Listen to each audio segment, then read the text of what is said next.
అమరావతి పేరుతో మరింత దోపిడీ చేయడానికి తమ సమర్థతను కప్పిపుచ్చుకోవడానికి ప్రత్యేక అసెంబ్లీ సమావేశాన్ని నిర్వహించారని ఉరవకొండ మాజీ ఎమ్మెల్యే విశ్వేశ్వర్రెడ్డి విమర్శలు చేశారు. ఉరవకొండ పార్టీ కార్యాలయంలో ఆయన మీడియాతో మాట్లాడుతూ రాష్ట్ర చరిత్రలో ఎప్పుడూ లేని విధంగా ప్రత్యేకంగా ఒక అసెంబ్లీ సమావేశాన్ని ఏర్పాటు చేసి అందులో 5.5 గంటలు నిర్వహిస్తే 3.5 గంటల పాటు జగన్ని దూషించడానికే సమయాన్ని కేటాయించారన్నారు. అసలు రాష్ట్ర చరిత్రలో అత్యధిక కాలం ముఖ్యమంత్రిగా పనిచేసింది చంద్రబాబు అని అన్నారు. విభజిత ఆంధ్రప్రదేశ్లో కూడా 7 ఏళ్లు ముఖ్యమంత్రిగా పనిచేసిన చంద్రబాబు ఎందుకు అమరావతిని ముందుకు తీసుకువెళ్లలేకపోయారని ప్రశ్నించారు. గతంలోనే భూసేకరణ చేసి ఇప్పుడు మళ్లీ భూసేకరణ అంటూ దోపిడీ మొదలుపెట్టారన్నారు. ఆ ప్రాంతంలో భూములు ఇచ్చిన రైతులంతా తమకు ఎలాంటి న్యాయం జరగలేదని పెద్ద ఎత్తున నిరసన వ్యక్తం చేస్తున్నారు. కొంతమంది గుండెపోటుతో మరణిస్తున్నారని, ఇలాంటి వాటిని కప్పిపుచ్చుకోవడానికే అసెంబ్లీ తీర్మానం అంటూ కొత్త డ్రామాకు తెరలేపారన్నారు. ఇదే సమావేశంలో మీరు ఎందుకు రాష్ట్రానికి రావాల్సిన విశాఖ ఉక్కు, పోలవరం వంటి వాటి గురించి కేంద్రాన్ని అడగలేకపోయారని నిలదీశారు.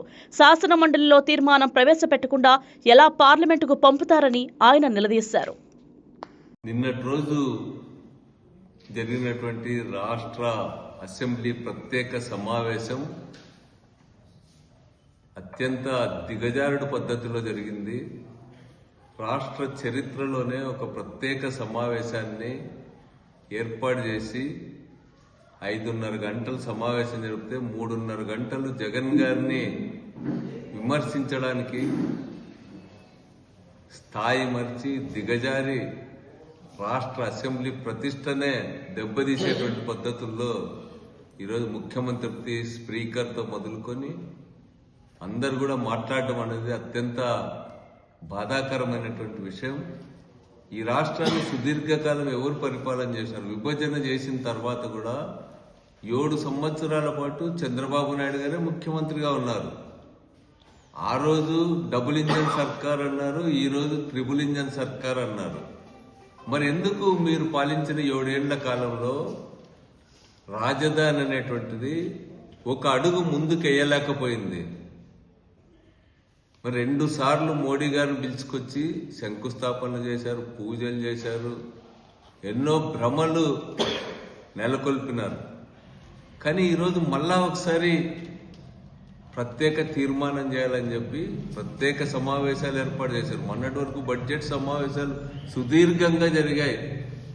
బడ్జెట్ సమావేశాల్లో ఈ తీర్మానాన్ని కూడా వాళ్ళు పెట్టి ఉండవచ్చు. కానీ ఈరోజు ప్రత్యేకమైన సమావేశం ఏర్పాటు చేసుకుని ఎంతో ఆర్భాటం చేసి దీన్నంతా కూడా నెపాన్నంతా కూడా జగన్ పైన నెట్టివేయడానికి ఈరోజు ప్రయత్నం చేశారు. వీళ్ళ దోపిడీని, అమరావతి పేరు పైన జరుగుతున్నటువంటి దోపిడీని ఎండగడుతున్నందుకు ఈరోజు విచ్చలవిడిగా భయము, భీతి లేకుండా ప్రపంచంలోనే ఎక్కడా లేనటువంటి రేట్లతో ఈరోజు టెండర్స్ పిలిచి కొల్లగొడతా ఉంటే దాన్ని వైఎస్ఆర్ కాంగ్రెస్ పార్టీ ఎత్తి చూపుతా ఉంది. కాబట్టి ఈరోజు నాయకులంతా కూడా పోటీపడి ఈరోజు జగన్ గారిని విమర్శించడం అనేటువంటిది ప్రజలకు ఎంతో అసహ్యంగా ఉంది. ఈరోజు వాళ్ళు మాట్లాడినటువంటి తీరు అవన్నీ కూడా ఈరోజు కేవలం రాజధానికి 2వ దశ భూసేకరణలో భాగంగా దాదాపు మళ్ళా ఒక 50,000 ఎకరాలు సేకరించాలనేటువంటి ప్రయత్నాన్ని అక్కడ ఉన్నటువంటి రైతులు విశ్వసించడం లేదు. అఫీషియల్స్ ఉన్నటువంటి మీటింగ్లోనే, ప్రభుత్వ మీటింగ్స్లోనే ఈరోజు రైతులు తమ బాధలను చెప్పుకొని గుండెపోటు వచ్చి మరణించినటువంటి రైతులను చూస్తూ ఉన్నాం. హృదయ విదారకమైనటువంటి ఘటనలు అనేక మంది, నలుగురికి అన్నం పెట్టే రైతులు మేము ఈరోజు అడుక్కు తినే పరిస్థితి వచ్చింది. మా పిల్లల్ని చదివించుకోలేకపోతా ఉన్నాం. అందరు కూడా మా వైపు తలెత్తి చూసినటువంటి వాళ్ళు ఈరోజు మా దుస్థితిని చూడలేకపోతా ఉన్నారు. మాకేమాత్రం కూడా ఈ ప్రభుత్వం పైన విశ్వాసం లేదనేటువంటిది బహిరంగంగానే మాట్లాడుతున్నారు. జాయింట్ యాక్షన్స్ గా ఏర్పడి వాళ్ళు అజిటేషన్ చేస్తూ ఉన్నారు. మాకు రైతులకి ప్లాట్స్ ఇవ్వాలా మీరు ఇంతవరకు? మేము రైతులంతా దివాళా ఎత్తిపోతా ఉన్నాం. మీరు చెప్పినట్టుగా ఇక్కడ ధరలు ఏమాత్రం కూడా పెరగల, రియల్ ఎస్టేట్ ధరలు కానీ, లేకపోతే మాకు రేపు పొద్దున మీరు ఇచ్చే ఫ్లాట్లలో మేము కోల్పోయిన దాన్ని సాధించగలిగినామనే గలుగుతామనేటువంటి విశ్వాసం కూడా మాకు ఏర్పాటు కావడం లేదని చెప్పి తీవ్రమైనటువంటి ఆందోళన వ్యక్తమైంది. చివరికి మొన్న ఎన్నికల్లో తెలుగుదేశం పార్టీకి విస్తృతంగా పనిచేసినటువంటి వాళ్ళు సైతం ఈరోజు మేము విశ్వాసాన్ని కోల్పోతూ ఉన్నామనేటువంటి మాటలు చెప్పిన తర్వాత ఈరోజు కేవలం తమ దోపిడీని కొనసాగించడానికి ఈ రైతుల్లో అదేవిధంగా రియాల్టర్స్లో ఒక విశ్వాసాన్ని కల్పించడానికి ఇది చేశారేమో అని చెప్పి అనిపిస్తూ ఉంది. ఎందుకంటే ఏం అవసరం ఉంది తీర్మానంతో? మీకు తీర్మానం ఈరోజు కేంద్ర ప్రభుత్వం దృష్టి తీసుకోవాల్సినటువంటి అవసరం లేదు. ఈరోజు కేంద్ర ప్రభుత్వం సుప్రీంకోర్టుకి ఇచ్చినటువంటి అఫిడవిట్లో కూడా చెప్పింది రాష్ట్ర ప్రభుత్వమే రాజధాని ఎక్కడ కట్టుకోవాలని నిర్ణయం వాళ్లే తీసుకోవచ్చు అనేటువంటి విషయాన్ని కూడా స్పష్టంగా కోర్టులోనే అఫిడవిట్ ఇచ్చిన తర్వాత ఇప్పుడు మళ్ళా ఒక తీర్మానం చెప్పుకొని మీరు చట్టబద్ధమైన తీర్మానం ఏదైనా చేశారా అక్కడ అంటే శాసన మండలికి వెళ్లకుండా శాసన మండలిలో ఆ తీర్మానమే పెట్టకుండా ఆ సమావేశమే జరపకుండా ఏం శాంక్టిటీ ఉంది మీరు పెట్టినటువంటి శాసనసభ ప్రత్యేక సమావేశానికి అని చెప్పి ఈ సందర్భంగా అడుగుతున్నాం. మీరు కేవలం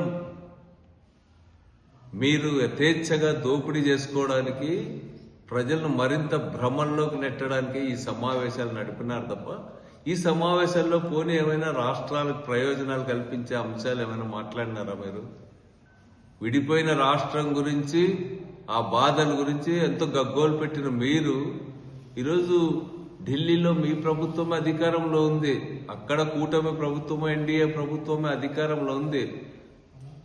ఈ రీఆర్గనైజేషన్ యాక్ట్ లో ఇచ్చినటువంటి హామీలన్నీ కూడా అమలు పరచమని చెప్పి మీరు ఏమైనా మాట్లాడినారా? తీర్మానంలో ఏమైనా పొందుపరిచినారా? లేకపోతే ఈరోజు క్యాపిటల్కి 2 లక్షల కోట్లు ఖర్చు పెడతామని మీకు సంబంధించిన మౌత్ పీసుల్లాగా ఉన్నటువంటి పత్రికలే రాస్తా ఉన్నాయి మీ ఆలోచనలన్నీ కూడా. మీరు కూడా 1,00,000 ఎకరాలు కావాలా, 1,00,000 కోట్ల రూపాయలు కావాలని చెప్పి మాట్లాడుతూ ఉన్నారు. మరి కేంద్ర ప్రభుత్వం నుంచి ఏమైనా తీసుకురాగలిగినారా మీరు? ఈరోజు మీ పైన ఆధారపడినటువంటి ప్రభుత్వమే కేంద్రంలో ఉంది. ఆ ప్రభుత్వాన్ని మా రాజధాని కట్టుకోవడానికి ఒక 30,000 కోట్లు 40,000 కోట్లు ఇవ్వమని చెప్పి అడిగే సాహసం మీకు ఎందుకు లేదని చెప్పి అడుగుతున్నా. దాని గురించి ఎందుకు చర్చ చేయలేదు?